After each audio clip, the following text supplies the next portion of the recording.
invité qui a bien connu Gustave Arciveau. Très bien. Il était astrophysicien, il était vraiment astrophysicien. Il était astrophysicien. Il avait une formation scientifique très poussée. Alors il a écrit, comment s'appelle son livre Je l'ai lu mais il y a tellement longtemps, parce que c'était il y a longtemps. Est-ce que vous avez un souvenir de son enseignement ou pas? J'ai un souvenir énorme de cet homme qui était un monument. On a été très peu d'élèves. J'étais vraiment gâtée par le ciel d'avoir été envoyée chez lui. Je me suis considérée comme telle. Et il m'a enseigné des choses élémentaires, justement en astrophysique. On parlait tout à l'heure de mouvements physiques et de données précises de configuration. Et il était spécialisé dans ça, forcément. Oui. Il se fondait sur les planètes, sur leur rythme, sur leur cyclicité, mais bien sûr également sur tout ce qui dépasse l'entendement, mais il avait en permanence c'est très compliqué.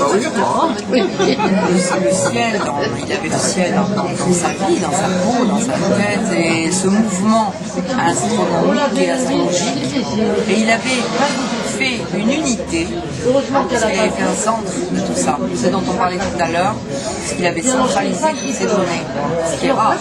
Et il avait mis au point un calcul complexe qui s'appelle ANERES. Voilà, c'est comment ça?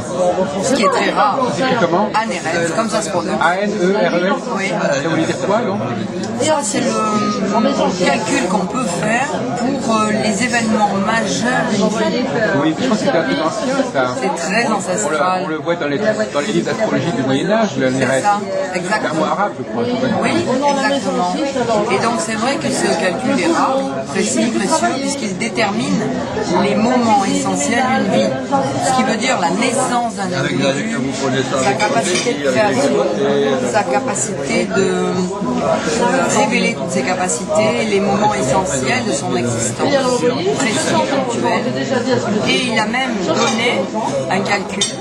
En fait, c'est basé sur la planète aveugle du ciel. À 8 calculs, ce qui est numérologiquement intéressant, ça nous ramène au nombre de gens que nous étions aujourd'hui. 8, c'est l'éternité, l'infini. Et il m'a appris, donc il nous a appris, on était très peu à sortir de son école. Et il m'a appris à faire ce calcul, la date de mort, ce qui m'a beaucoup impressionné. Et j'ai très peu souvent accepté de faire ce calcul, parce que c'est très précis. Oui. Et après, on rentre dans quelque chose de trop lourd, de trop responsable, de trop ponctuel. Il m'a appris à aussi dresser des cartes du ciel, d'événements Quel majeurs. rapport y a-t-il entre son travail d'astrophysicien et son astrologie? Il n'y a pas grand-chose, c'est deux choses différentes, complètement compartimentées. Oui, c'est compartimenté, mais ce qui est important, c'est la synthèse. Il a centré tout ça. Je ne sais pas très bien, vous ne m'avez pas expliqué très bien comment il mettait ses connaissances scientifiques au service de l'astrologie. La connaissance astrologique, il l'a dissociée de sa connaissance Et astronomique. voilà, c'est ça. Donc il n'y a pas de rapport direct entre les deux. Enfin, Mais l'essentiel, c'est la synthèse des deux. C'est-à-dire se servir de l'un et de l'autre comme une masse, en fait, au niveau de la planète. Est-ce qu'il avait élaboré une théorie qui explique l'influence des astres, par exemple? La bonne théorie qui influence. Est-ce qu'il avait élaboré une théorie pour expliquer l'influence des astres ou le rapport entre l'homme et... Est-ce qu'il pensait que les astres Il agissent sur partait nous? que tout était indissociable. Ah oui, d'accord. Il partait du fait que c'était indissociable, qu'un corps terrestre et qu'un corps céleste étaient infiniment liés et qu'on ne pouvait pas dissocier les deux. Oui. Tout simplement. Et il avait étudié les deux, c'était une force et une puissance. Et alors l'angéologie, vous l'avez... Qu'est-ce qui vous l'a introduit, l'angéologie? Vous avez eu quelqu'un que vous avez rencontré? Oui, j'ai voyagé un peu dans le monde entier, j'ai voyagé autant en Inde, qu'en Asie, qu'en Thaïlande, que dans les îles. Oui. J'ai voyagé un peu partout. Et j'ai trouvé des traces d'anges gardiens au niveau du monde entier. Au-delà de la croyance, il y a la connaissance.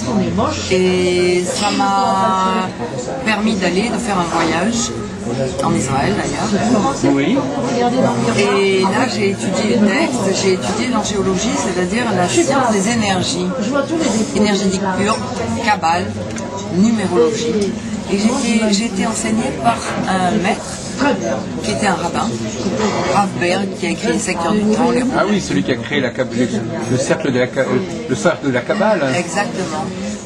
En Israël, vous l'avez rencontré? Oui. C'est celui il est mort ou il y en a un autre ou...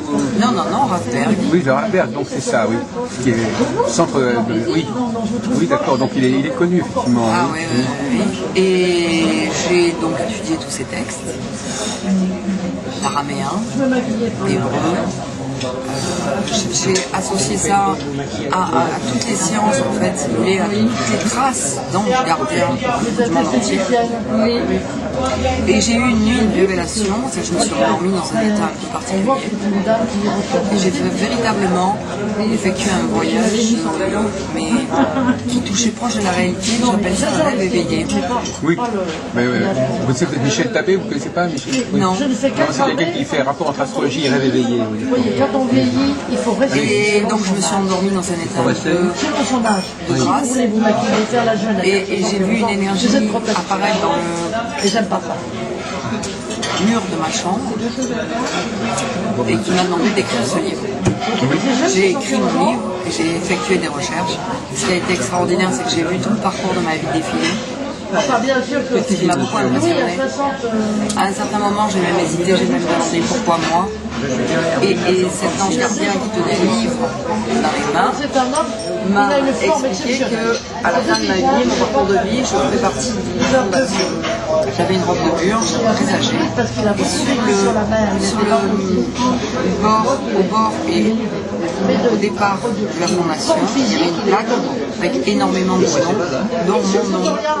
Et c'était, donc on poussait la porte, j'arrivais au-delà de la portail dans un grand jardin, avec des femmes, des enfants, et c'est un peu mon cheval de bataille, en fait, la femme, l'enfant handicapé, l'enfant sans problème, les jeunes, les révoltes, parce que je trouve que cette société, dans cette société, l'enfant souffre beaucoup parce qu'il est le fruit de l'homme et non de la femme dans un système binaire. Il souffre beaucoup parce qu'il est le fruit d'une société terrible, complexe, une société en souffrance.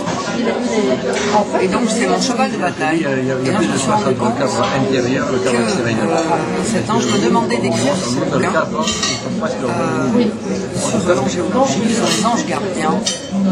Et j'ai eu l'impression à ce moment-là d'être, à partir de là, comme un émetteur-récepteur, comme une onde radio qui émet des signaux. Et j'ai eu l'impression que les anges gardiens répondaient à nos demandes, nos besoins, à la même, un peu comme si on était des émetteurs-récepteurs.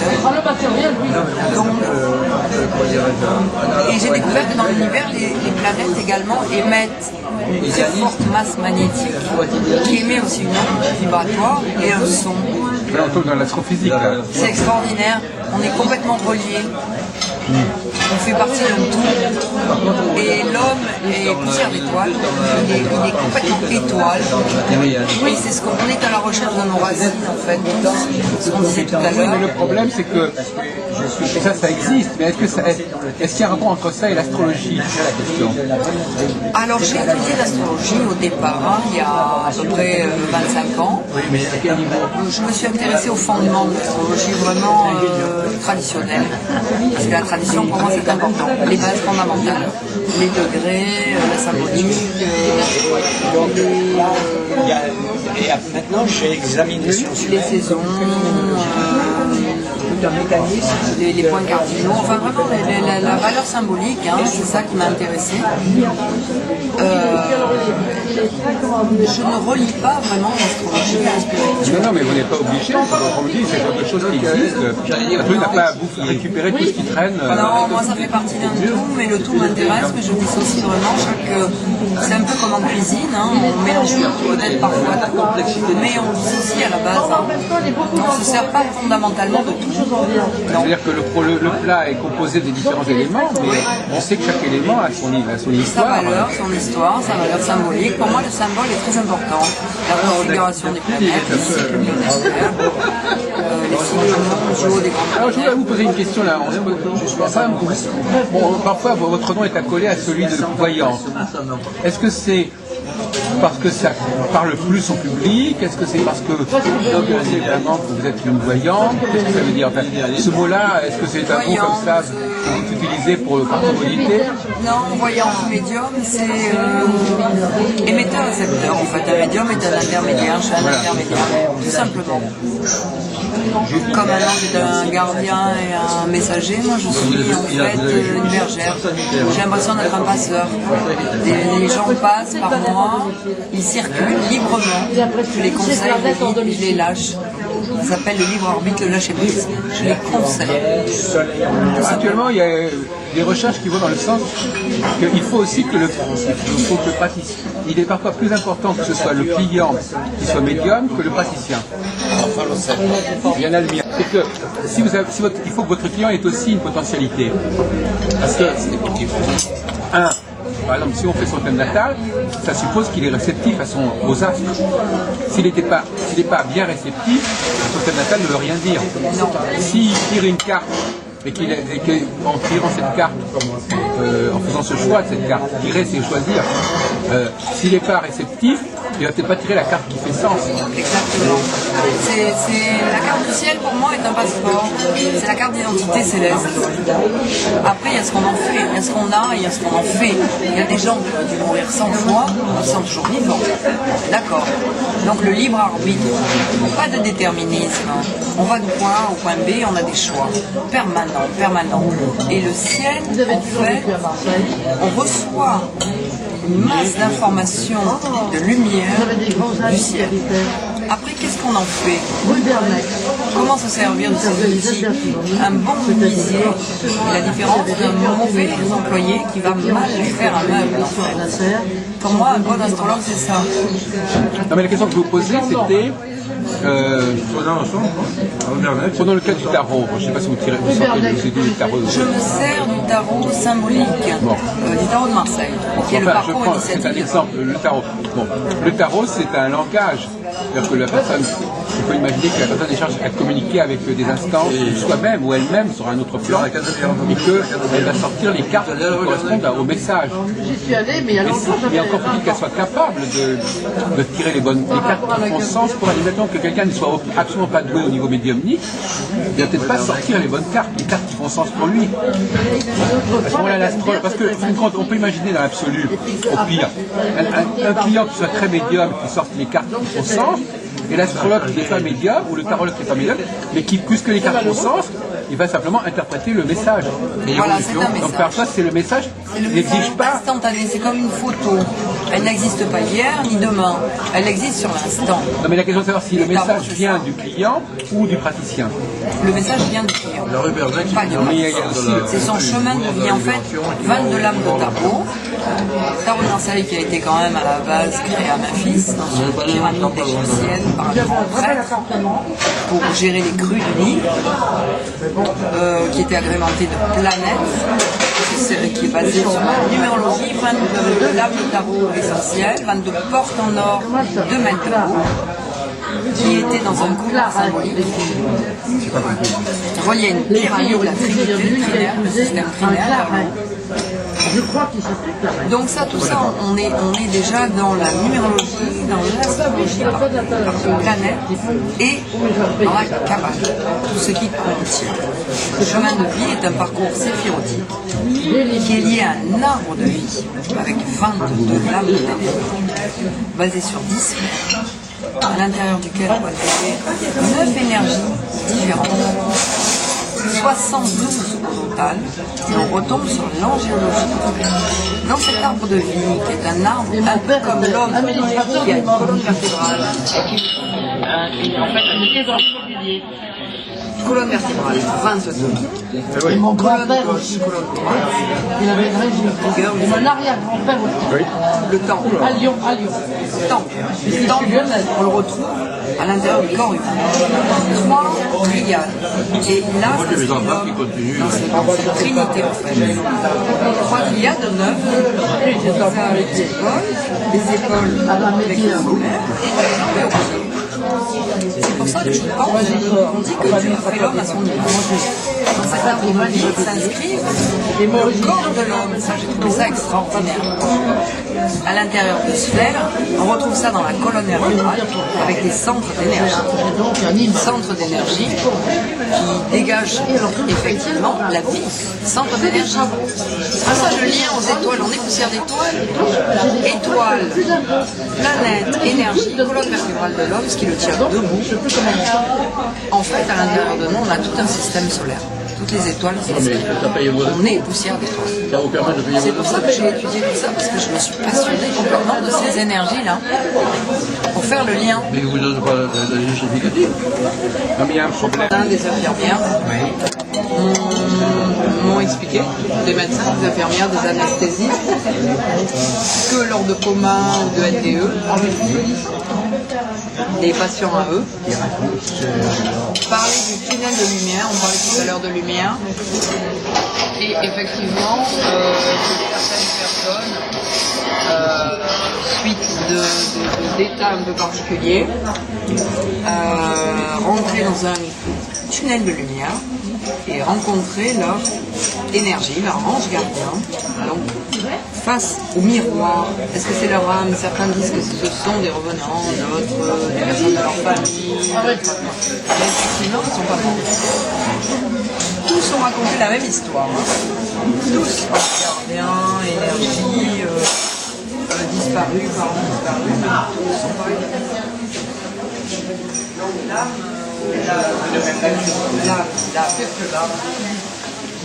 Qu'est-ce que l'âme? C'est ce qui habite le corps. C'est ce qui habite le corps. C'est ce qui reste quand il n'y a plus rien. C'est ce qui nous relie à notre être spirituel. C'est ce qui nous relie au corps d'enfant. C'est ce qui nous relie au ciel, à l'espace. Voilà. C'est ce qu'il y a dans le corps. Vous localisez l'endroit où est l'âme. Mais vous ne savez pas. Non, le corps est une enveloppe. Définir l'âme. Dans la Kabbale, on définit l'âme, c'est parcours 5 en numérologie. Dans la deuxième triade, on va dessiner pour les triangles, 1, 2, 3. On inverse, 3, 4 et 5. C'est la lame 5 date. Date, c'est l'âme, c'est l'esprit. Est-ce que l'âme est esprit? Est-ce que les anges sont dans l'esprit? Est-ce qu'ils sont l'incarnation du monde visible en monde invisible? Grande question. Je vous pose une grande question. Il y a quelques années, je me suis interrogé en France. Je dis que l'âme, c'est une structure métacognitive. Oh, c'est compliqué. Une structure métacognitive. Et elle est malléable, elle se fabrique, elle se défait, elle se construit, elle s'améliore. Tout ce travail que notre attention peut faire sur la nature de l'âme, mais dès qu'on n'est plus vivant, eh bien, qu'est-ce qu'elle devient, cette âme, et sous quelle forme elle perdure, et ceux qui pensent qu'il y a réincarnation, c'est le réemploi de cette âme dans une nouvelle corporalité. Alors c'est ce qui vient s'insérer dans cette nouvelle corporalité, c'est la nature. Est-ce que bientôt on pourra, comme je disais tout à l'heure, les gens qui voient leur âme, moi je fabrique des antennes de l'échelle. J'allais aussi vous poser une question sur le code barre qui vient sur les objets maintenant, les supermarchés, il y a un code barre. Et ce code barre, eh bien, avec l'antenne de l'échelle, on s'aperçoit qu'il est de très mauvaise vibration. Alors moi je les arrache les bouteilles d'eau, le code barre je m'enlève pour déjà avant de la revitaliser sur une forme sur les cathédrales. J'ai une forme comme ça et ça redynamise. Donc à l'antenne de l'échelle on peut monter l'énergie. C'est le système de la pyramide. Le système de la pyramide. Exactement. La triade. La triade, c'est essentiel en fait. Les forces centrifuges, centripètes et neutres. La triade, c'est essentiel. Ça contient tout dans l'univers. L'essence de l'univers, elle s'est faite comment? La triade, c'est 3. Ces codes barres, j'ai vu sur vos jolies plantes qui sont vers votre télévision et qui sont censées neutraliser les mauvaises ondes de votre télévision, elles ont quand le code barre. Alors peut-être que ce soir vous arrachez l'étiquette du code barre, promis.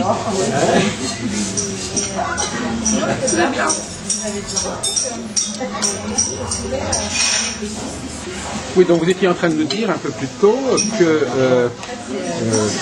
c'est le client qui fait le travail, qui est porteur du message, et c'est le praticien qui va déchiffrer le message en fait. Oui. Mais vous êtes aussi médium, donc c'est pas la même chose. Donc finalement, vous pouvez même travailler avec des gens qui ne sont pas médiums. Oui, j'ai travaillé avec des gens qui n'étaient pas médiums. Enfin, des clients, il n'y a pas besoin que le client soit médium, puisque vous-même vous êtes capable d'aller de faire les choses à sa place, d'aller chercher le message à sa place. Très souvent, je me sers d'abord de la carte du ciel, ensuite de sa numérologie, c'est-à-dire que pour moi tout est nombre. On est un jour précis, à une heure précise, à un moment, dans un lieu. Tout est codé en fait, on ne s'en rend même pas compte. Et une fois qu'on étudie les codes, on se rend compte que tout est codé. Tout est nombre, tout est chiffre. On est en degré à tel endroit. On a une pyramide intérieure avec un fondement, un peu comme une cathédrale en nous-mêmes. On a tout un système solaire à l'intérieur. En fait, tout se regroupe. C'est ça qui est extraordinaire. Je crois que c'est ce que l'homme cherche, en fait. Sa place dans l'univers. Alors, est-ce qu'à votre avis, pour revenir à la discussion qu'on a eue ce matin, est-ce qu'à votre avis, l'homme est capable de transformer le réel, d'imposer une lecture du réel, d'imposer au réel une structure qu'il n'a pas forcément en lui-même? C'est-à-dire qu'il peut prendre un réel et lui donner une forme qui n'était pas là déjà. Parce que quand le réel est multiforme, donc il comporte toutes les formes possibles. Oui. Donc on peut pas toutes les utiliser. Non. Donc il faut faire un choix. Oui. Moi j'aime l'astrologie parce que elle est basée sur la connaissance. Et elle ne détermine pas. On doit aller d'un point A à un point B. On a un potentiel, il y a des configurations, il y a des données, il y a des degrés, il y a une connaissance. Elle est humaniste complètement parce qu'elle tient compte des blocages, des absences, des lacunes, de ce que nos géniteurs aussi, quand ils nous ont créés, nous ont légué. Il y a l'héritage héréditaire. On n'en parle jamais assez. Oui. Je trouve ça passionnant. Mais il y a ce qu'on reçoit au niveau individuel, est-ce que l'humanité aussi, oui, effectivement, a capté il y a très longtemps et qu'elle transmet? Oui, ce qu'on était censé être, ce qu'on est devenu, ce qu'on a choisi de devenir, le choix pour moi est primordial. Le libre arbitre, le choix. Ce qu'on a en potentiel, ce qu'on en fait, ce que j'ai, ce que je décide. Alors, est-ce qu'on peut dire que vous avez élaboré une pratique astrologique qui vous est personnelle? Oui. Donc vous l'avez un petit peu, vous différenciez d'autres astrologues, vous avez une autre façon de travailler, une autre façon de penser l'astrologie, d'en parler, Non, parce que je pense qu'en astrologie, je travaille comme vous, on en a parlé tout à l'heure d'ailleurs, je me base sur des données ponctuelles, précises, hein. Oui. Sur de l'astrologie traditionnelle au départ, sur des cycles, la loi de la cyclicité, les aspects solaires, les planètes rapides, les planètes lentes, leurs cycles. Non, je pense qu'à la base, j'ai une base traditionnelle. Et ensuite, j'ai étudié l'astrologie karmique, l'astrologie traditionnelle, l'astrologie holistique, l'astrologie humaniste. Et je trouve qu'elles sont extraordinaires, mais bon, je veux dire qu'elles vont compléter les bases essentielles. Il y a des choses qui sont inéluctables. Il y a des lois, il y a un ordre dans l'univers. Les choses se passent. Quand elles se passent, on est des chercheurs. En fait, on va chercher. Il y a une allumette, une voie de l'allumette. On va allumer cette allumette. On va voir ce que ça va produire. Et donc, en fait, moi j'ai l'impression d'avoir été élève et maître toute ma vie. Vous savez que 25 ans d'astrologie, je suis une passionnée, vous le voyez, 25 ans plus tard, je ne changerai pas, je ferai quelque chose même si c'est dur. Je fais ça d'une manière professionnelle. Mais c'est vrai qu'en même temps, c'est passionné. Parce que les résultats, en fait, avoir ce passeport avec cette connaissance, et aider les autres. Comme vous disiez si justement, on est tous médecins, entre guillemets, guérisseurs, soignants, mais on n'est pas Dieu, on n'est pas des prophètes, on ne sait pas.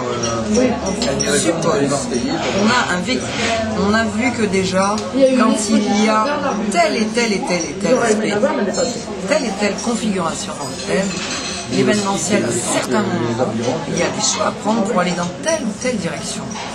Ensuite, c'est l'expérience de la personne, son but, sa motivation, sa mission de vie, ce qu'elle désire réaliser au bout. Elle veut éviter de la souffrance, elle veut aller vite, elle veut aller bien, donc on va l'aider à ce moment-là. À partir de là, on a des outils où on s'en sert bien, on s'en sert mal. On ne peut pas aller trop vite. Parce que des personnes parfois ne sont pas prêtes, elles ont des briques, tu ne peux pas leur enlever leur but. Mais il faut leur donner des séquences. Tu peux le faire. Tout ce qui ne me tue pas. Oui, on a discuté hier à Avignon avec Dominique et puis Lionel Barra. Alors on avait dit finalement, est-ce que vous pouvez considérer qu'il y a un changement est-ce que vous faites est-ce qu'il y a quelque chose qui change à la suite de l'entretien? Est-ce que la personne règle certains problèmes ou il y a certains symptômes qui disparaissent? Est-ce qu'il y a une amélioration de son état? Oui, et les choses viennent plus tard me dire, vous m'avez dit qu'à telle période, parce qu'on parle de période, il ne faut pas donner de date, sinon les gens nous influencent aussi. Il y a l'impact de ce qu'on sait sur ce que la personne ne sait pas. Elle vient pour longtemps, mais en fait, elle en a peur. Et elle aimerait qu'on se trouve. Alors il faut partir de là aussi. Il y a ce qu'elle peut entendre, il y a ce qu'elle veut savoir, il y a ce qu'elle peut entendre. Donc on va donner une information. On est une messagère. On va donner une information. Qu'est-ce que la personne en fait? Qu'est-ce qu'elle en fait de cette information? Comment elle-même l'entend? Comment elle la percute? Comment est-ce qu'elle va s'en servir? Est-ce qu'elle va le faire ou pas le faire? Est-ce qu'elle va partir avec cette info sans s'en servir, juste pour tester, dire vous avez raison, comme une enfant à sa mère, met la main au grill et dire tu avais raison, ça brûle. Est-ce qu'au contraire, elle va dire tu m'as dit de ne pas mettre la main au feu parce que ça brûle. Je ne l'ai pas fait, je ne me suis pas brûlée.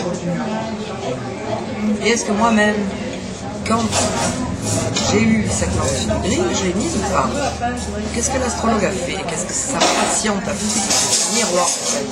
Il y a ça aussi. Oui. C'est capital. Et a priori, c'est en cela que je pense que l'astrologie n'est pas déterministe, qu'il y a une connaissance. On va donner cette connaissance parce qu'on a la chance, et la seule au monde, à pouvoir précéder l'événementiel, c'est colossal. Et je pense que le pouvoir d'aimer ceux qui viennent nous voir dépasse l'amour du pouvoir. On n'a pas de pouvoir. Moi, j'ai pas de pouvoir. J'aime pouvoir faire. J'aime pas pouvoir faire à la place d'eux. Je n'ai jamais conseillé mes patients en pensant j'aurais fait ceci ou cela. Oui. Les gens me demandent qu'est-ce que vous auriez fait Françoise à ma place? Je leur dis rien. Moi je n'ai rien fait parce que je suis moi. On est chacun unique et indivisible. La carte du ciel, c'est vraiment un passeport. On a chacun son passeport. Même pour des jumeaux. J'ai étudié les thèmes de jumeaux. Ce qui arrive à l'un arrive à l'autre, mais à moindre échelle. Ah oui. Si l'un meurt, l'autre est blessé dans la guerre. Si l'un se marie, l'autre va se fiancer, tomber amoureux. Il arrive quelque chose, effectivement, mais ça n'est pas la même chose. On est tous uniques et indivisibles. C'est ça qui fait c'est ce qui est surprenant. Et c'est ce dont l'astrologue doit se servir. Partir du principe qu'il y a un centre, qu'il y a des données, il faut savoir s'en servir des configurations. Et là-dessus, élaborer une carte de chaque individu qui lui est personnel. Mais il faut aussi partir du principe que entre ce que l'on voit et ce que l'on entend, il y a une distorsion encore. Lorsque la personne est capable d'entendre, de comprendre et d'élaborer ensuite. Et ça, c'est très important. C'est dans cela que être, par exemple, médium, moi, m'a servi à communiquer notamment avec des défunts, certaines énergies angéliques. Et donc, ça m'a permis d'aider davantage, parce que ce que les personnes ne pouvaient pas m'expliquer, et ce que je n'arrivais pas à voir ou à capturer, les plus ailleurs. En fait, la synthèse des choses a fait que les dates sont quand même ponctuelles, que les événements aussi. Mais il y a une réflexion, une prise de conscience qui est différente. Tout simplement. L'excès brouille. Comme si je vous explique qu'un cycle, je vous explique qu'il y a 2 ou 3 opérations à faire, bon, vous comprenez. Oui. Si je commence à vous dire qu'il y en a 7, 8, 9, 10, 11, 12, mentalement, on n'arrive plus toujours à intégrer, vous voyez. On jongle quand même dans le ciel avec 10 aspects différents. Des aspects solilunaires, Mercure, Vénus, Mars, Jupiter, Saturne, Uranus, Neptune, Pluton. Plus les nations du Nord, plus la Lune noire. Donc on jongle en permanence. On a l'impression d'être des équilibristes. Quelle balle est pas en équilibre, l'autre oui, l'autre non. C'est extraordinaire. On est tous des jongleurs. Mais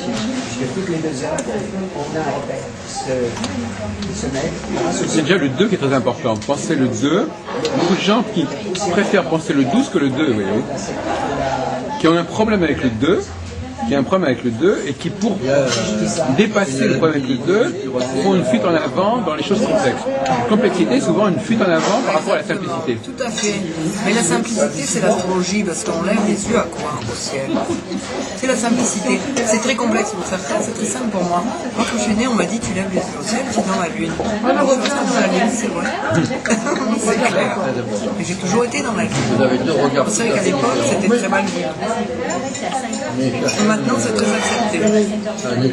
J'aime pas le mot vulgarisation. Alors vous avez l'occasion de parler d'astrologie en public. Oui. Alors comment vous en parlez, Françoise Hinault? Tout simplement, avec la connaissance du ciel, tout simplement. J'essaie de parler simplement, parce que les gens comprennent pas la complexité, ce qui est complexe, donc simplement. Oui. Mais en même temps, ça paraît comme toujours assez complexe, hein. Oui. Les astrologues parlent ils n'évitent pas la complexité. Je dirais même qu'ils s'en félicitent. Ils aiment bien montrer que c'est quand même relativement compliqué et difficile. Et en même temps, les gens sont de plus en plus initiés, ils lisent, ils apprennent, ils entendent. Ça, c'est extraordinaire. Avant, personne ne connaissait rien. On a les deux comptes. Oui. On était une poignée d'initiés. Ouais. Maintenant, les gens connaissent leur signe, leur ascendant, les positions de leur lune, les positions de leur nord, leur ascendant de l'année, c'est-à-dire leur évolution solaire. C'est quand même extraordinaire. Ce que je voudrais comprendre, c'est au niveau du déroulement de la consultation, est-ce qu'il y a un moment où la personne, si on lui parle d'astrologie, elle dit « Ah ben moi j'aimerais bien que vous fassiez un tirage de tarot ». Qu'est-ce que ça correspond, le passage d'une technique à une autre pour le client? C'est une volonté de compléter, c'est une volonté d'aller plus loin, un autre éclairage? Qu'est-ce qui se passe dans sa tête? Compléter, c'est complémentaire. Le tarot de Marseille, c'est quand même, ça rejoint à Nostradamus, c'est quand même ancien, ça rejoint plus haut, on a parlé tout à l'heure d'Égypte, donc c'est un savoir ancestral aussi. Alors c'est pour avoir un autre éclairage, mais qui est uniquement complémentaire. Et pour moi, c'est vrai que ce tarot de Marseille est relié à la numérologie, donc Kabbale, donc encore plus ancien, donc va de plus en plus loin, de plus en plus loin. On va aux sources repartir vers Mais j'ai l'impression quand même que les gens ont l'impression que l'astrologie, c'est vraiment la structure fondamentale et que d'autres techniques, elles viennent apporter une dimension plus spécifique, plus individuelle, plus particulière. Oui, c'est vrai. C'est une volonté de préciser. Voilà, c'est-à-dire que le cadre, l'astrologie donnerait le cadre et après on introduit des nuances, des subtilités, des précisions. C'est ça, exactement. C'est ça. Ce qui fait qu'à ce moment-là, l'astrologie doit laisser le pas à autre chose qui va encore plus loin dans le... En même temps, c'est vrai que la tarologie, c'est une image, donc le tarot est une image. Donc le public arrive à voir et à interpréter une image. Oui. Tandis que c'est beaucoup plus dur au niveau de la planète. Oui, donc là, il est plus... Voilà, c'est ça. C'est très subtil. Donc là, avec le tarot, on a l'impression que le client se retrouve en face de quelque chose qui va lui parler directement. Exactement. Même sans le praticien. C'est ça, tout à fait. Tout à fait. Et la numérologie, vous voyez, parce que comment vous voyez les rapports entre astrologie et numérologie alors finalement? Ce sont des disciplines qui se combinent à votre avis? Tout à fait. Il y a peut-être des fondements quand même très différents, non? Bien qu'il y ait une dimension numérologique dans la pratique de l'astrologie, au niveau du 12, au niveau du 4, etc. Les subdivisions de l'astrologie font appel à la numérologie. Oui, parce qu'on a la même correspondance entre le soleil et le 1, le père et la mère, le 2, la lune, etc. Donc on a une correspondance aussi. Oui. Il y a des correspondances. C'est ça, donc effectivement, dès qu'on passe... On parle en numérologie de cycle. Le cycle? Oui. Ben oui. Cycle 1, cycle 2, cycle 3, cycle. Précisez peut-être pour nos auditeurs.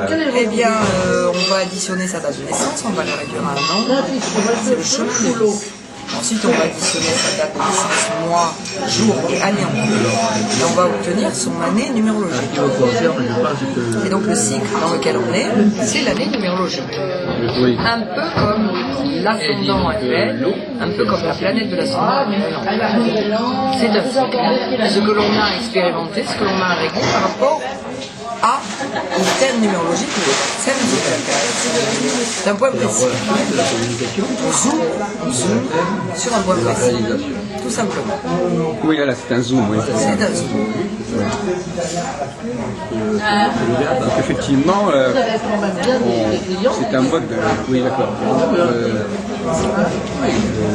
L'importance du 12 ou du 4 ou du 3 en astrologie, c'est l'idée qu'en fin de compte, le cycle c'est quelque chose de très simple et on va le complexifier, on va le nuancer, on va le moduler en utilisant une autre technique comme les nombres. Exactement. De toute façon, on peut diviser un cycle en 12, en 4. Et la numérologie est basée sur un système de pyramide.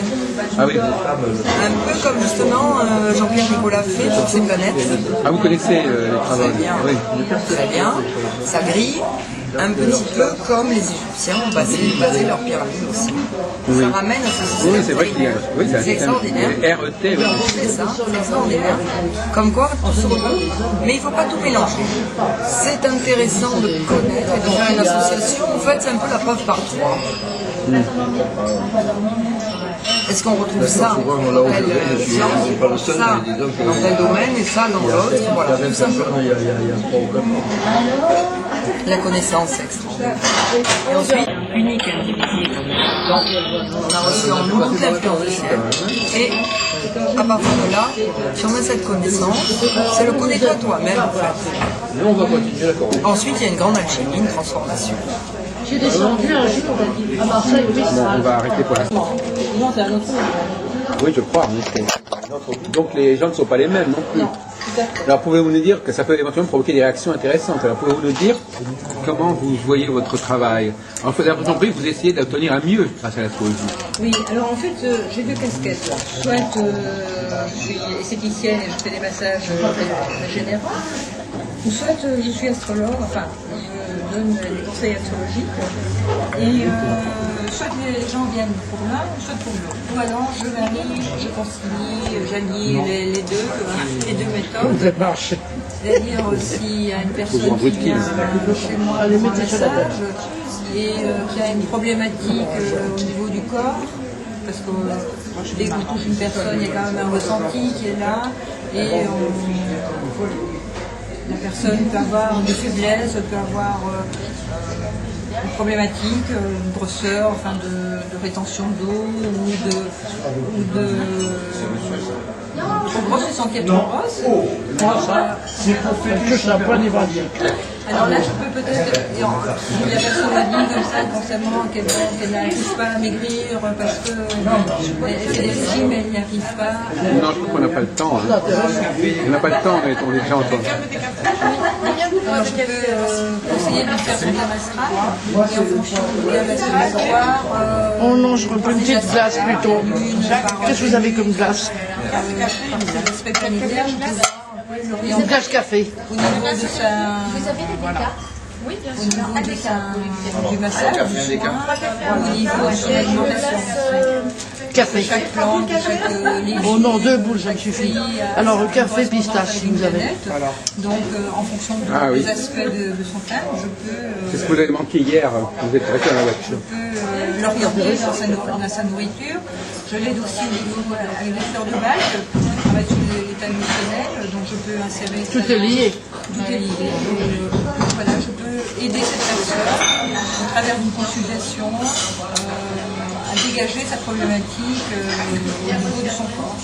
Et donc après, lui conseiller de faire des massages ou voir au niveau de son relationnel. Hein, si ça... Donc vous utilisez la tradition des correspondances entre les planètes, les signes et le corps. Vous récupérez tout ça. Voilà, je récupère tout ça. Comme j'ai une notion aussi de l'astrologie médicale Vous avez un rapport avec la Chine aussi, je crois. oui, voilà, et avec les méridiens, les points d'acupression, donc avec les méridiens, une correspondance aussi avec les planètes.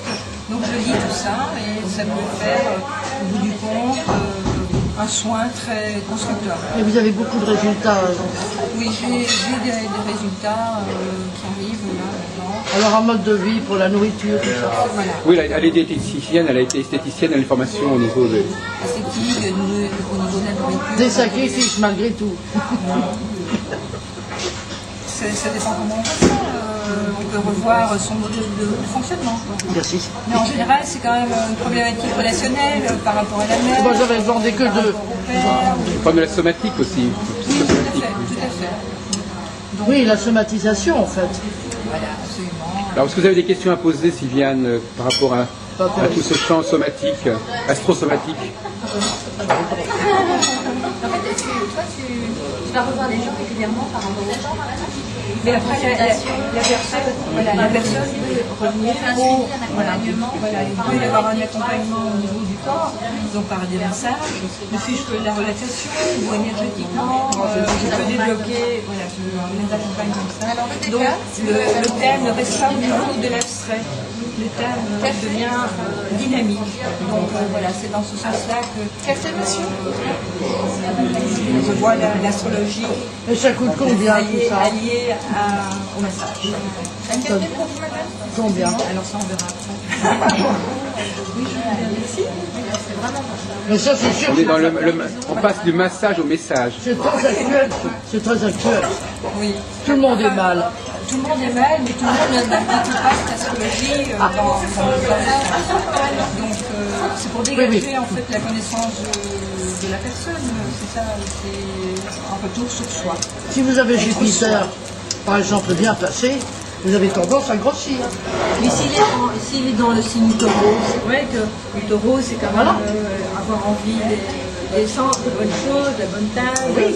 Et donc, on a envie, effectivement, de manger plus. Donc, cette dame, c'est vrai que je l'ai pas, elle ne pourra jamais porter une taille 36. Quoi. Ça, c'est évident. Et puis en plus, vous voyez, j'ai remarqué que les tailles avaient changé. De mon temps, je parle il y a 30 ans, le 42, le 44, c'était des vrais 44.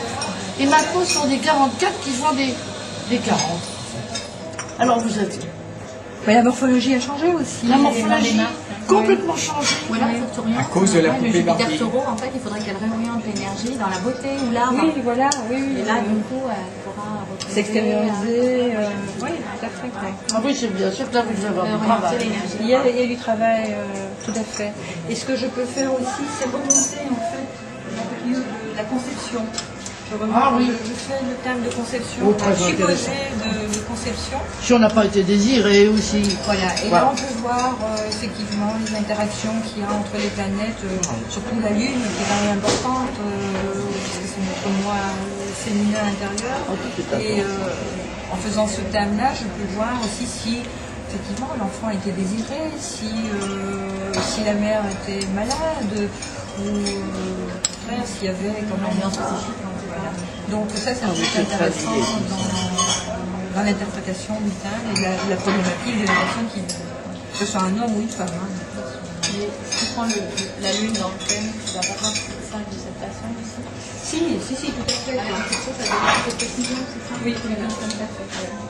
c'est vrai que si on voit dans la conception que une lune est en maison 8, en scorpion, avec un mauvais aspect en futur, on va bien se douter que la personne est en crise ou n'a pas accepté ce rapport, cette conception, donc il y aura une problématique quand même assez profonde, marquée dans les gènes, dans la cellule de la personne. Donc c'est vrai que tout ça, ça peut... Donc après, c'est l'aider à se réconcilier avec son incarnation, avec sa sécurité par exemple. Et la lune de conception dans la maison du natal, parce que la maison du thème de conception, elle est difficile à définir. Oui, c'est vrai que ce sera plutôt dans le signe et encore. C'est vrai que le thème de conception, c'est aléatoire quand même. Je le fais en fonction de l'heure de naissance et du lieu de naissance, mais bon, ça reste quand même un point de suspension. Thème général, je vais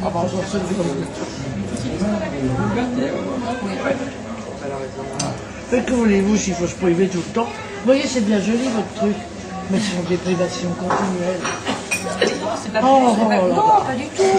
Dites-nous une bonne glace. Non, pas du tout. Les régimes, là, Mais non, mais c'est pas la magret, logique. un bon magret, une bonne glace. Je propose à la personne les aliments qui lui conviennent. Après, je ne parle pas de quantité, ni de calories, je parle de La glace. Ah oui, vous voyez. Voilà, si ça vous convient du chocolat, vous prendrez du chocolat. Ah oui, vous voyez ce qui convient à son terrain. Voilà, sur le terrain. Donc pour le poisson, la glace de café, pistache, ça va très bien. Ah, bah, ça va. Ah, mais je vais en donner un peu à Louis, parce que je suis... Oui, c'est J'ai un complexe, là, j'ai un truc de culpabilité. C'est vrai que dès qu'on parle de régime, Voilà les régimes. Moi, j'en ai jamais fait. J'ai une amie, alors elle a fait des régimes toute sa vie. Alors elle maigrissait de 12, 13, 14 kilos. Et elle reprenait là. Elle reprenait tout. Parce qu'elle n'a pas le travail. Alors elle mangeait énormément de crudités. Une question d'énergie, encore une fois. Alors d'où ça vient? C'est encore une fois une question d'énergie. mais tout est énergie. Ce qu'on dépense, ce qu'on consomme, ce dont on a besoin. Comment travailler sur la graisse, ça envoie une action sur vous. Alors il faut bouger beaucoup, mais moi ça me dit rien. C'est aussi pourquoi on se protège. Oui, c'est lié à Jupiter, la Grèce. L'excès, pas la graisse, mais l'excès. C'est un amplificateur. C'est l'amplificateur du ciel. C'est le détonateur. Francine Guiron. Autant le Saturne est un frein, c'est une réflexion. Moi je dis c'est la mer céleste, c'est ce qui nous fait réfléchir. Eh ben, Francine avait dit les cruautés de Jupiter. C'est vrai. On croit que Jupiter est Vous bénéfique. parlez de qui là? De Francine Guiron. Ah oui, vous la pensez Mercé-Guérin. On la connaît bien. Vous la connaissez bien? Oui. Elle avait écrit dans un journal, dans le RAO, les cruautés de Jupiter. Et c'est vrai. On croit que Jupiter est une planète bénéfique. Oui, mais il y a tout le côté inverse. L'ombre et la lumière, C'est un amplificateur, donc elle va amplifier le bien comme le moins bien. Il faut maîtriser les désirs avec ça. Jupiter, c'est ce qui est. Et alors il est évident que bon, C'est une identité, c'est une reconnaissance en fait. Jupiter va reconnaître ce qu'on en fait, si on en fait des excès, il sera excès, tout simplement. Dans Saturne, c'est un renoncement, c'est un repli, c'est une réflexion. C'est une Saturne, c'est lié à l'Osaturne. les chocolats, les joies, les cafés, les joies, aussi pas. Autant Jupiter, c'est le foie, c'est spirituel aussi comme planète, parce que le foie, c'est quelque chose qu'il faut faire en permanence. Vous voyez, c'est lié au système sanguin dans le corps humain. Chaque planète se retrouve dans le corps humain. On va retrouver Mars, on va retrouver Vénus, on va retrouver toutes les planètes dans le... Alors justement, je pense que vous avez des profils communs tous les deux, parce que monsieur Difraya et Roth, il est à la frontière entre l'astrologie, la voyance, le tarot. Vous n'êtes pas un astrologue. Oui, non. Oui, éventuellement la pomme. À la pomme, manzana alors. Non, on voyait sa famille, les gants. Mesdames, petit Une pomme. Non, moi si. Non, non, non, J'ai les non, grands, deux. j'ai les nobles. Peut-être monsieur, faites des pommes. Un peu. Et Oui, donc je vous disais, monsieur Di Fraya, que on n'a pas, c'est pas toujours facile de vous situer. Vous n'êtes pas astrologue à 100%. Vous êtes, l'astrologie fait partie de votre Un système. bélier, il n'est jamais à 100%, il est pour tout. Un bélier, il commence tout, il finit rien, mais il recommence toujours quelque chose. Est-ce qu'on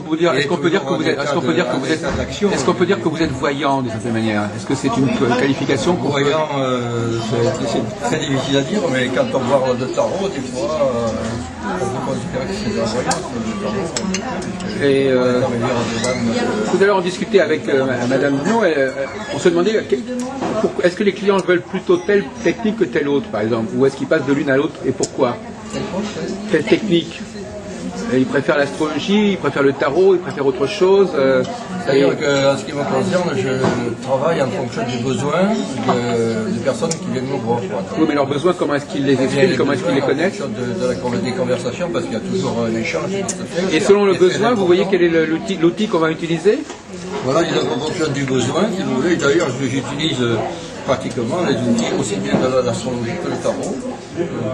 Quand je fais des consultations, avant déjà de recevoir la personne, je tire des cartes du tarot pour voir un petit peu quel genre de personne va venir, savoir ce dont elle a besoin.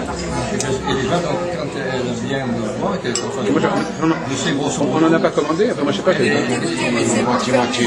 Comment? Non, moi je prends pas. Enfin, je vous le donne. Les verres sont jolis en Vous tout voulez, cas. monsieur. Voilà, donc ensuite, disons qu'on comprend avec l'astrologie, parce que l'astrologie, pour connaître la personnalité Donc c'est le tarot qui vous permet d'avoir une première indication sur la personne en fait. de savoir où elle en est. Ah oui, d'accord. Ah oui, parce que c'est ponctuel, la tirage ponctuel. Qualifié au niveau de l'astrologie. Mais par contre, au niveau du tarot, je peux déterminer à peu près où la personne en est et selon ce qu'elle a besoin. Ben, c'est un parcours initiatique. C'est le parcours initiatique de l'homme sur Terre, à partir de la lame 1 jusqu'à la lame 22. 1, on le voit devant une table avec un chapeau en forme de vis, l'éternité, et devant lui des outils, c'est-à-dire ce dont il peut se servir. Il s'appuie sur un seul pied, les couleurs sont importantes, entre les bleus, les rouges, etc. Donc l'esprit, la lumière, voilà. Tout le potentiel, il y a tout le potentiel. C'est ça, et il va jusqu'au 22 où on le voit en fait le mat, ou lame 0 ou lame 22, et un petit baluchon, c'est-à-dire tout ce qu'il a reçu et toute son expérience, il a mis sur son boulot.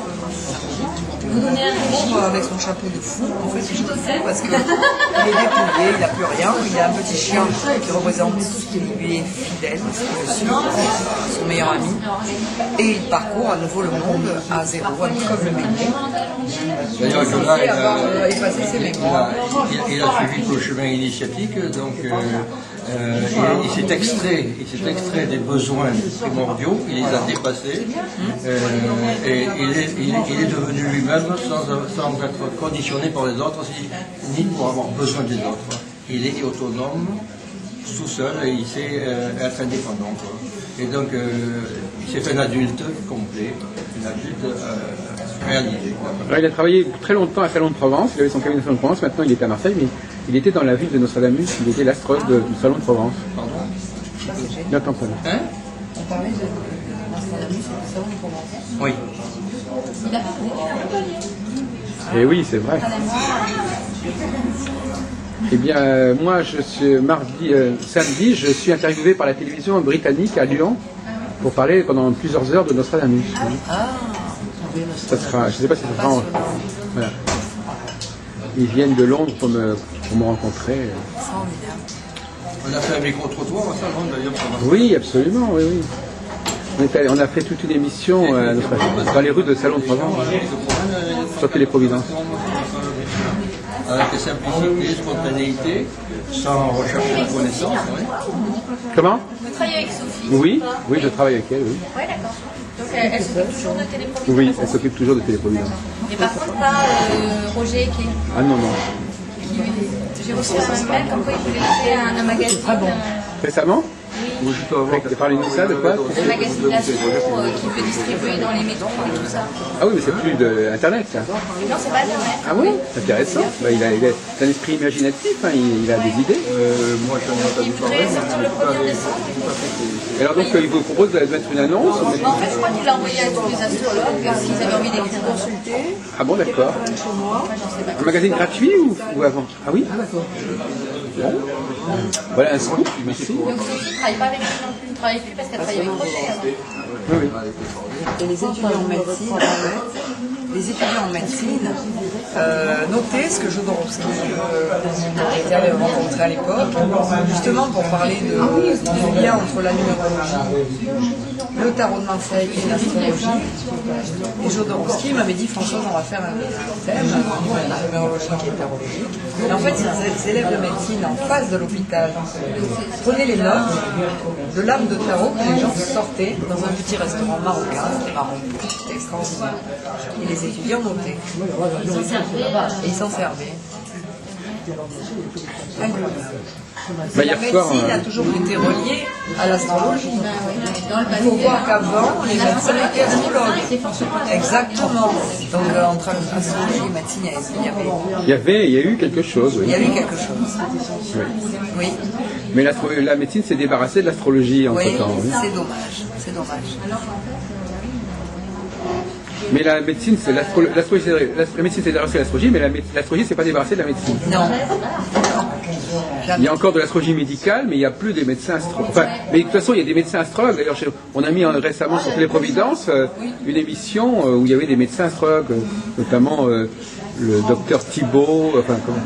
Non, et il y a des qui ne disent ou qui ne le disent pas, ou qui l'utilisent ou qui ne l'utilisent pas. Les médecins chinois sont souvent font une médecine chinoise et reliée à l'astrologie. Les médecins chinois. De toute façon, moi je pense que l'avenir de l'astrologie, c'est dans les neurosciences. C'est-à-dire qu'il faudrait montrer que le cerveau fonctionne une activité particulière à certains moments. Quand il y a une configuration forte, le cerveau fonctionne autrement. Quand l'être humain est en train de capter les énergies, eh bien il dépense une énergie lui-même supplémentaire pour les capter. Exactement. La question est de savoir si nous sommes constamment en train de capter des énergies ou si nous les captons de manière cyclique. Et oui.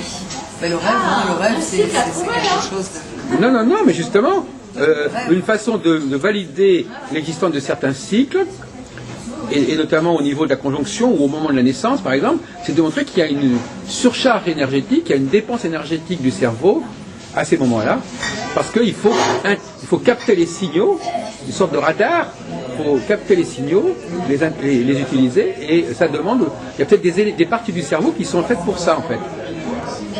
Qui sont faites pour les moments de connexion avec le cosmos. Parce que c'est un énorme travail de se connecter avec le cosmos. Bien sûr. Alors il y a deux solutions, soit c'est le cosmos qui nous imprime directement les choses, soit c'est nous qui allons explorer le cosmos et en déterminer et en capter les signaux. Et dans le deuxième cas, il y a une énergie qui se dépense. C'est vrai, c'est le rêve éveillé en fait. Hein. On n'a jamais expliqué les rêves prémonitoires. Jamais. Pourtant, on sait qu'ils existent. Le rêve prémonitoire, on l'a jamais expliqué. Ah oui. Et pourtant, on sait qu'il existe le rêve prémonitoire. En ce sens, toute personne d'astrologie suppose que l'humanité est médium. Complètement. Parce qu'elle doit être capable de capter les signaux. Mais c'est ce qu'on appelle, moi j'appelle ça la conscience collective en fait. Oui. Et c'est ça qui est intéressant. Et je pense qu'il va y avoir un éclatement de ça, ce dont on parlait sur 2012. Oui. Conscience collective. Oui, mais alors, ouais, d'accord. Qui se développe. Moi, je crois qu'on va revenir de 2012. Hein. Non, c'est parce qu'on est en crise et qu'en fait l'homme cherche à être relié à quelque chose. Tout simplement, c'est une prise de conscience. 2012, il se passera rien d'exceptionnel, sauf une prise de conscience. Tout simplement. Ça veut dire quoi une prise de conscience, Françoise No? On ne sait pas très bien ce que ça veut dire, prise de conscience. Pourquoi, d'abord, premièrement, cette prise de conscience, pourquoi elle va se produire? Comment elle va se produire? Pourquoi elle va se produire? Parce que qu'est-ce qui va la déclencher? Il y a un éclatement de la personnalité, il n'y a pas d'unité, on est en crise, on le sait. Donc elle va se déclencher parce que l'être cherche à être relié. Oui, ce qui reste, pourquoi quand il tout d'un reste coup, plus comme rien, ça, l'esprit. Dans quelle durée vous mettez ça? Je ne comprends pas très bien. En l'espace de 2-3 ans, il va y avoir une prise de conscience? Non, on est déjà dans une prise de conscience. Ah bon, d'accord. On y est déjà. Regardez, les gens s'intéressent à tout ça. Pourquoi? Les gens s'intéressent à tout ça. Oui, bien sûr, mais Ah bah bon, alors, voilà. vous savez, il y a eu beaucoup de cas où les gens se sont intéressés à quelque chose et puis c'est retombé comme un soufflé. Hein. Oui, mais enfin, on a toujours existé. Hein. L'astrologie existe depuis longtemps. Oui, oui. C'est la différence. Mais c'est vrai que elle perd de sa crédibilité quand elle. Vous avez vu ce qui s'est passé en 99, etc. Il y a eu des moments où l'astrologie, la fameuse histoire de l'éclipse, ça a été très mal, Oui, ça a été très c'est mal évident. pour elle. Enfin, quand on parle de prise de conscience, d'être relié à l'univers, Enfin, on peut dire que ça mange pas de pain, hein, de dire ça. Comment peut-on vérifier que les gens eh bien, on va ont une prise de attendre conscience? que ça se passe, tout simplement. On voit bien que ça bouge déjà, les gens prennent conscience, ils respectent davantage les choses. Je pense qu'ils se relient à l'essentiel, ils font attention Ah oui, à ce qu'ils d'accord. respirent, à ce qu'ils mangent, à l'eau, à l'air, à la terre. Voilà, d'accord. Ils se relient aux éléments déjà. Oui. On était dissociés des éléments, Ah oui, d'accord. reliés uniquement à la matérialité. Maintenant, on se relie aux éléments, c'est déjà énorme. Oui, oui. Vous pensez pas? Oui, bien sûr, mais maintenant, dire que ça a un rapport avec l'astrologie, c'est tout le même problème. C'est-à-dire que l'astrologie doit-elle être à la... Bon, alors, chaque fois qu'il se passe quelque chose d'un petit peu intéressant, que le mouvement écologiste, les communistes, etc., il faut tout de suite que l'astrologie prenne le train de l'écologie, prenne le train du communisme. Bon, finalement, je ne sais pas s'il n'y a pas mieux à faire que de récupérer, alors c'est qu'à le dire... Mais si, bien sûr qu'il y a mieux à faire. D'ailleurs, vous parliez de cycle tout à l'heure, ça serait intéressant pour nous que vous puissiez développer ça.